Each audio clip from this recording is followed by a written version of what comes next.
Just ahead on CTV News, Parkdale High School goes on lockdown after a stabbing.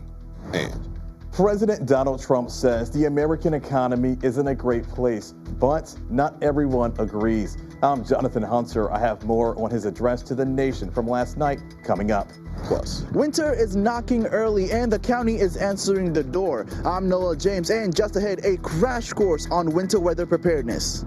These stories and more on CTV News, starting now.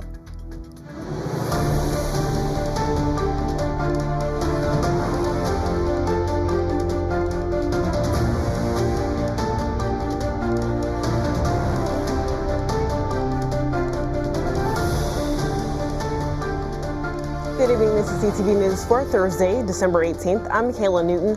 Thanks so much for joining us. Well, topping our news tonight, one student is in the hospital, another in custody after a stabbing incident at Parkdale High School. The school was placed on lockdown this morning. According to PGCTV, the student was stabbed by another student inside a classroom with a pocket knife. The injured student is in critical but stable condition. The other student, a 14-year-old male, has been charged with attempted murder. All other students and staff are safe and returned back to normal school operations around 11 a.m. Well, during President Donald Trump's primetime address, he told the American public the country is moving in the right direction and the economy is good. But not everyone agrees. Our Jonathan Hunter has a recap of what the president said and a reaction from a Democratic congressman. President Donald Trump says America overall is in a better place since he took office. He believes the economic outlook is good. But when speaking to Congressman Glenn Ivey, he says the American people disagree and know better. Good evening, America. 11 months ago, I inherited a mess, and I'm fixing it. That was the main theme in the president's Wednesday night address. He claimed when he took office, inflation was the worst it's been in 48 years. He says his administration has worked to lower the prices of gas and groceries. The price of a Thanksgiving turkey was down 33% compared to the Biden last year. The price of eggs is down 82% since March, and everything else is falling rapidly.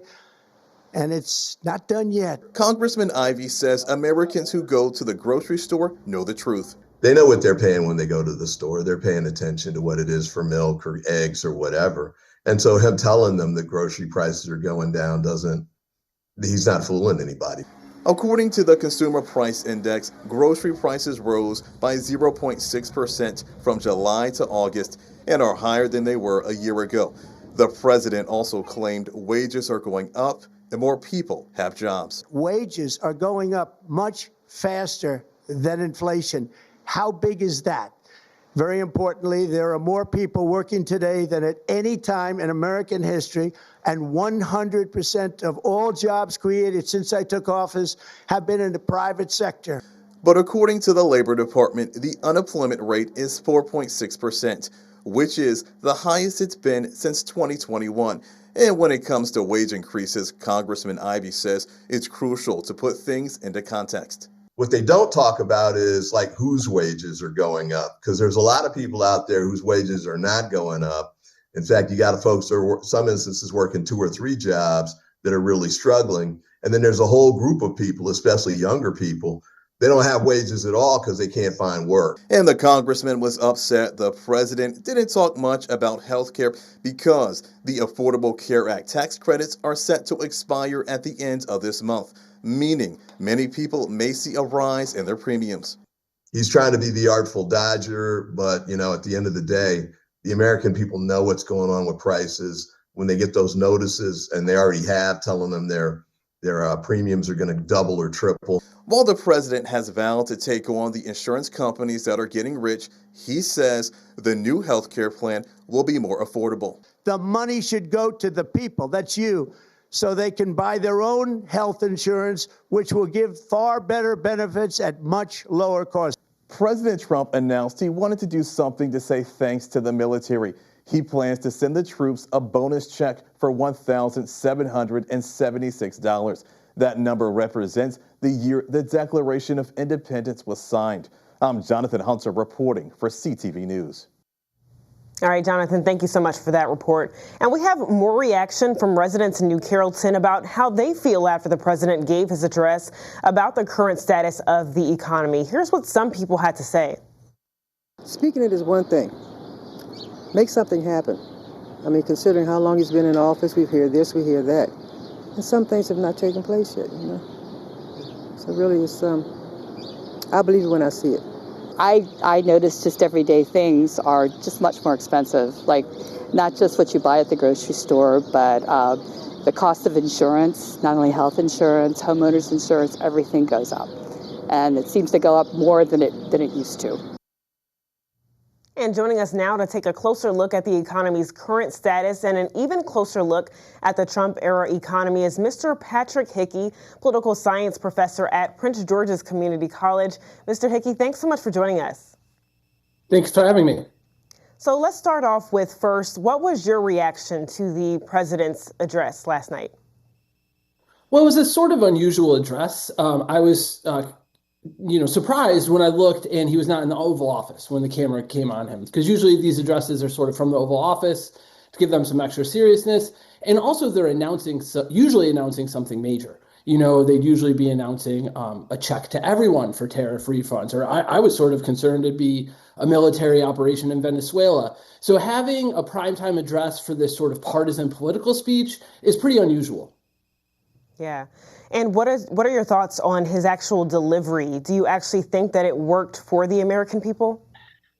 You know, it's so people see Donald Trump how they want to see Donald Trump. It's tough for me to say. You know, for me, he seemed like they gave him some drugs or something beforehand. It seemed very old man yells at cloud, just an angry old guy who'd lost it, right? To me, it seemed like everything everybody said about Biden except the angry version instead of the quiet version, right? Just this lost old guy. But for the people who like him, I think they see strength in that somehow. You know, Trump is very interesting because we can all look at him and see different things. And, you know, I saw a president who is losing his power and knows it. But I think that people who like him see a strong man being strong. Interesting take, too. So he also claims, President Trump claims that, you know, he's bringing prices down.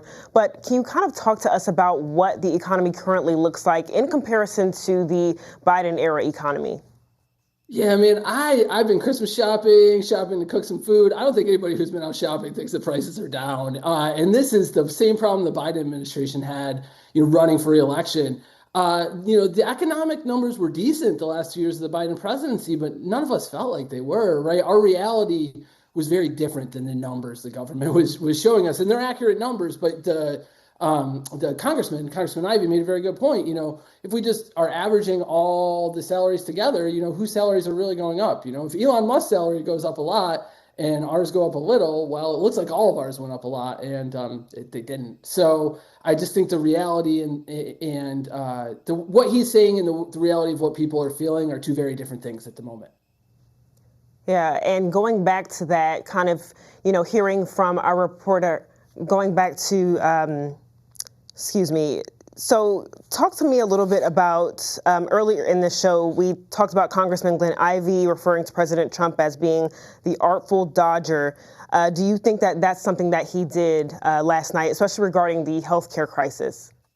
Yeah, that's his whole thing, right? That's the whole scam. That's the whole shtick. And people either buy it or they don't. Everything is somebody else's problem, and he's the magic man who's going to fix it all. And I think for the people who like him, that's very appealing, right? It'd be great if we could just never have to worry about anything and somebody just took care of everything for us. I think we'd all love that, right? And that's the story he tells, and the story's worked for him. He's been the dominant figure in American politics for a decade now. But I think, you know, we're starting to see the wizard behind the curtain, so to speak.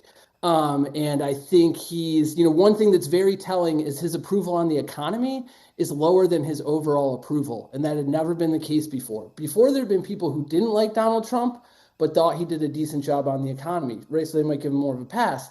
Now there's people who like Donald Trump, right? Because the people who like Donald Trump really like Donald Trump, but they don't like how he's handling the economy. So presumably, if those people continue to feel economic pain, they're going to stop liking Donald Trump, even though they've really loved him for a decade now. So I think that's the position he sees himself in now.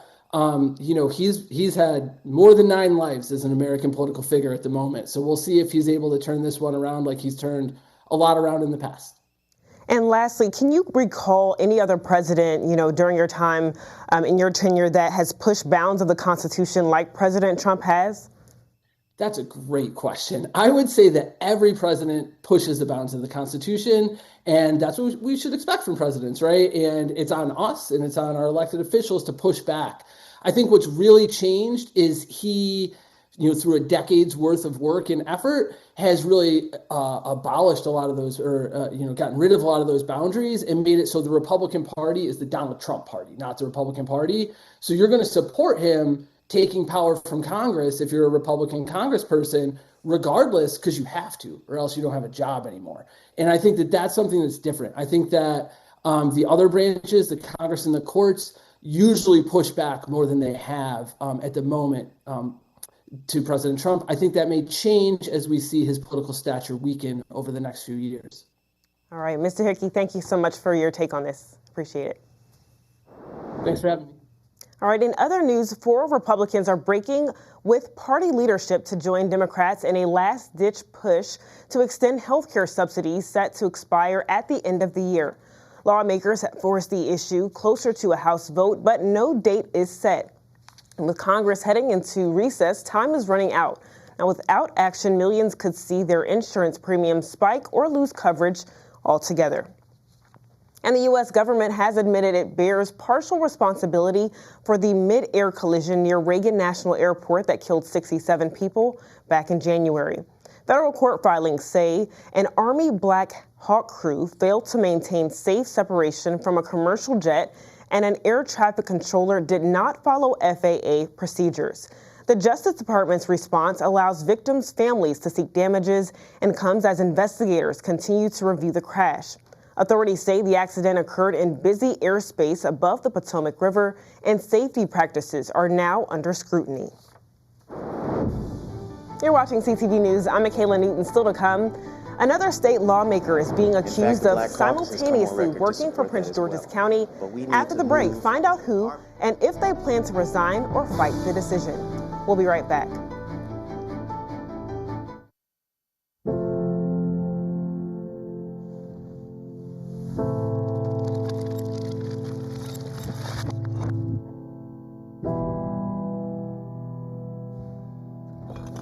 If alcohol builds a wall around you that doesn't let you see where you're going,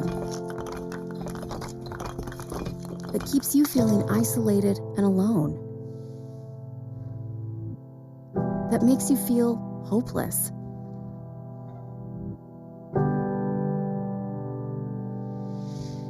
know this: we're here to help if you want us to. It's never too early or too late to ask for help with a drinking problem. Alcoholics Anonymous. There is a way out. For more information, visit aa.org and download the Meeting Guide app. Welcome back. The Department of Public Works and Transportation is getting ahead of winter weather. Today, residents got a sneak peek of how to be safe during icy conditions. CTV's Noel James has more on this story.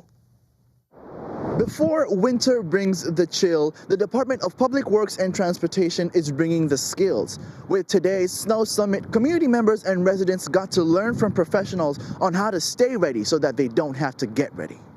This year's Snow Summit saw a multi-agency collaboration to help residents and business owners access resources during the winter season, from how to take care of your water pipes to proper parking during snowstorms. Last year's season came with numerous challenges for the department. You can recall snowfall was heavy and some residential streets were not properly cleared. So what's different this year? One, the tracking software, which allows us in the command center as well as residents to see where the plows are. And we've also increased the number of trucks that we have, so the assets are bigger. This year we have more than 300 trucks that are available to us, and that number is growing.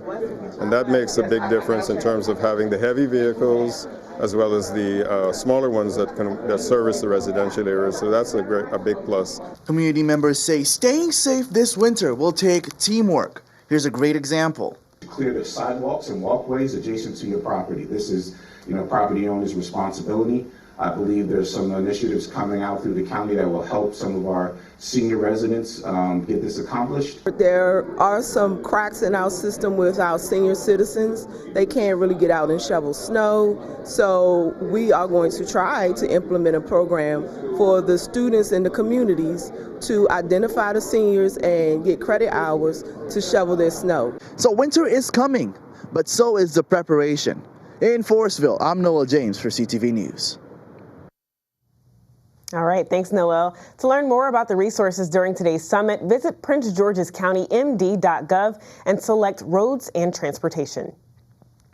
Well, a Bowie man is sentenced to 15 months in prison for an international wire fraud scheme. According to court documents, between 2021 and 2024, he obtained multiple remote IT jobs at dozens of companies around the country and used developers in China to do his work for him. He received more than $970,000 in salary, which was used to generate revenue for North Korea. He also used a fake resume that said he had a college degree and years of experience, but he actually just worked in a nail and spa salon. Another state lawmaker from Prince George's is involved in controversy over having a job in county government. According to reports, State Senator C. Anthony Muse has been working as an ombudsman for the county's procurement office since last October. Reports show that the state's legislature's ethics committee determined state lawmakers are prohibited from holding a second job in state and local government. Muse says he plans to fight the decision in court, and this comes after State Senator Ron Watson resigned from his job as an advisor to the county school district's interim superintendent due to ethics concerns. Meanwhile, House Majority Whip Jazz Lewis has announced he is resigning from the legislature to pursue a new role at the University of Maryland. It was announced on the House floor on Tuesday during the special session.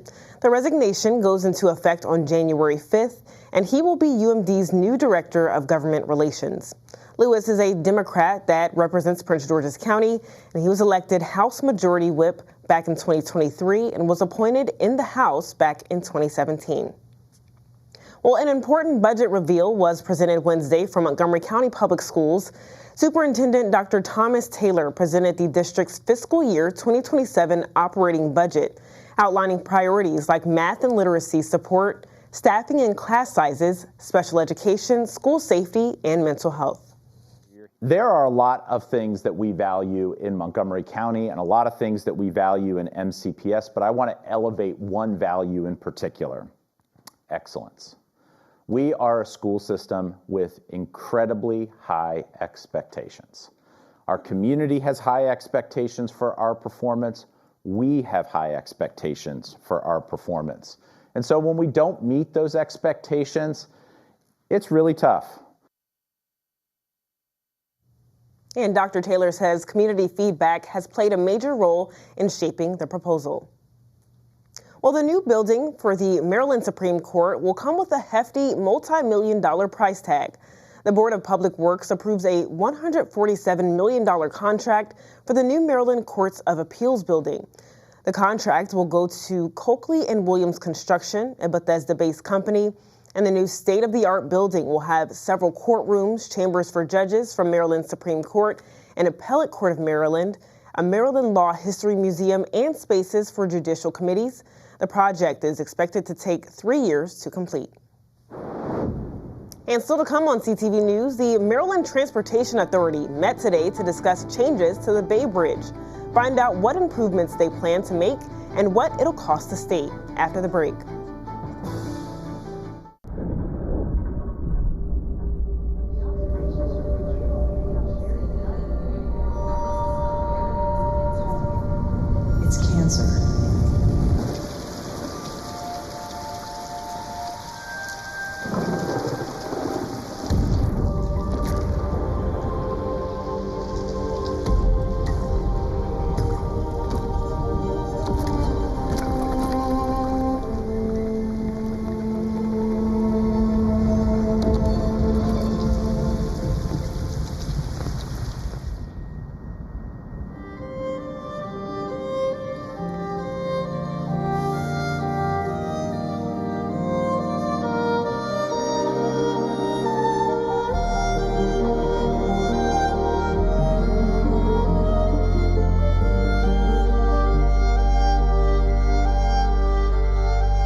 An annual program that teaches students journalism fundamentals has open applications for next year. The Washington Association of Black Journalists Urban Journalism Workshop is currently in its 40th year. Participants meet for 8 weeks to get hands-on training, mentorship from experienced journalists, and visit newsrooms across the DMV. CTV spoke with WABJ President Phil Lewis on expanding the program to college students. College students that are in college right now who say that they feel behind in their journalism kind of journey when it comes to colleges and universities. They feel behind. They can't quite keep up with other students that are coming from other schools. It's at a lot of schools there are student newspapers and things like that. Every student doesn't have that. So what we want to do is the UJW program is make sure that we're able to kind of fill in the gaps for these students that are coming from a lot of empty schools that don't have the same sort of resources as other schools. We wanted to open up to first-year college students so we can help kind of fill that gap. We were hearing from students that want to be challenged and want to be pushed. So we're excited about that. The deadline to apply for the Urban Journalism Workshop is January 12th. For more information or to apply for the Urban Journalism Workshop, visit WABJDC.org. And Marylanders are facing another year of high electricity prices after PJM released results from its latest capacity auction. The grid operator says prices starting in June 2026 will be nearly $14 billion higher than in 2024. Even with a temporary price cap negotiated by governors, including Maryland's Wes Moore. State leaders are now pressing PJM for reforms and warning without changes, ratepayers could see even higher bills in the years ahead. And the Maryland Transportation Authority Board met this morning to discuss alternatives for crossing the Chesapeake Bay. The agency made a final decision to go with alternative based on ongoing engineering reviews, environmental studies, and public feedback with extensive coordination with local, state, and federal partners. The staff recommendation includes the construction of 2 new 4-lane bridge spans and removal of the existing Bay Bridge spans. Alternative C will replace the existing aging spans with 2 new 4-lane spans, which will enhance safety and add needed capacity over the bay. It will limit two-way operations, what we call contraflow, provide full width shoulders for maintenance and emergencies, things like that could include evacuations of the Eastern Shore. Also provide a 230-foot vertical navigational clearance, which will greatly enhance access to the Port of Baltimore. Recalling that the Key Bridge will also have that 230-foot vertical navigational clearance. It'll also eliminate the need for extensive maintenance and rehabilitation of the existing aging spans. Meanwhile, BWI Thurgood Marshall Airport is about to unveil the biggest upgrade in its history, a new $425 million A-B connector between concourses A and B opens January 9th, giving travelers a direct indoor route through the heart of the terminal. The 2-story expansion adds updated gate areas, more seating, and modern amenities, including new retail and dining space. Officials say the project improves passenger flow and supports continued growth at BWI, one of the busiest airports in the region. Well, Christmas is officially 1 week away, and if you're still indecisive on your travel plans, listen up. Experts with AAA say car travel will dominate this holiday season. This is due to lower gas prices compared to last year. For the first time in 4 years, the national average price per gallon has dropped below $3. AAA projects more than 122.4 million people will travel at least 50 miles from home. So if you're traveling Christmas Day or New Year's Day, these holidays are typically the lightest for road traffic. Now it's time for our Thursday sports page, and Simon is taking us to the court. Are you guys in the mood for some basketball highlights? If so, then you're in luck, because I have some for you from the Bowie versus Gwen Park high school girls basketball game from last night. Don't go anywhere. The drug scene in Maryland is changing. Fentanyl and xylazine are being added to street drugs, and you may not even know it. Xylazine is not even intended for humans, And fentanyl is an opioid 50 times stronger than heroin and contributed to over 80% of overdose deaths in our state. Anyone who uses drugs, even occasionally, is at risk of overdose. To learn more, visit stopoverdose.maryland.gov or call or text 988.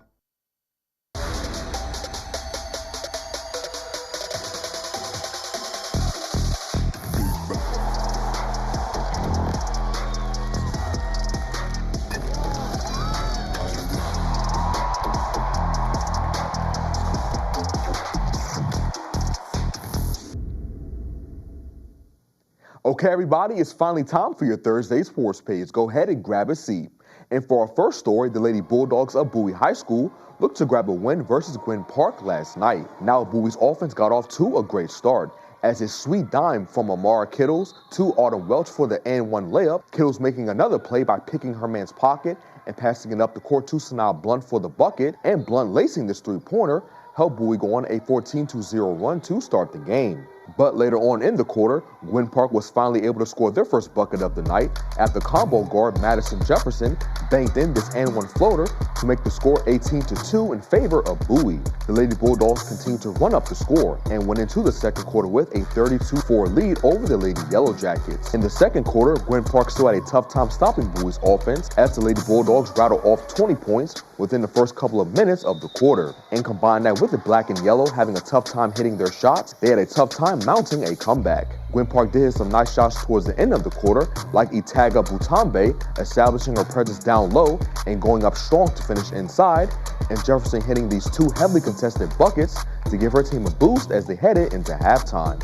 And the Lady Bulldogs went into halftime with a 65-14 lead over Gwynn Park. And that was the beginning of the end for Gwynn Park as the Lady Yellow Jackets went back to Brandywine with another loss, getting beaten by Bowie 96-31. Bowie will take the court next versus Gray Mills on Saturday, while Gwynn Park will square off next against Crosson tonight at 6 o'clock. And sticking with high school girls hoops news, there'll be more action on the hardwood tonight as Largo will be on the road facing off against Oxon Hill, Siouxland will host Bladensburg, Surrattsville will travel to Fort Washington to match up against Friendly, and finally Frederick Douglass will go up against CMIT North. There'll be some boys teams returning to action tonight also, as the Laurel Spartans will take on Wise.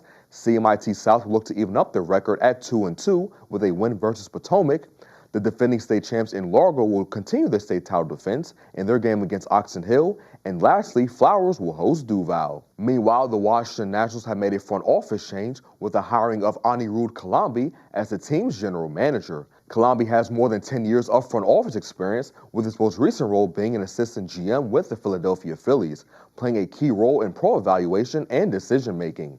The 31-year-old also worked for the Tampa Bay Rays, and Tampa, as well as the Phillies, made 7 straight postseason appearances with Kalambi on staff, including a trip to the World Series for each team. And wrapping up sports, the Washington Wizards will take the court tonight against the San Antonio Spurs. Tip-off is at 8 o'clock. And that is your Thursday sports page. Simon Buggs, CTV Sports. All right, thanks, Simon. Let's get a look at our 3-day weather forecast. Tonight, expect rain with wind gusts up to 16 miles per hour.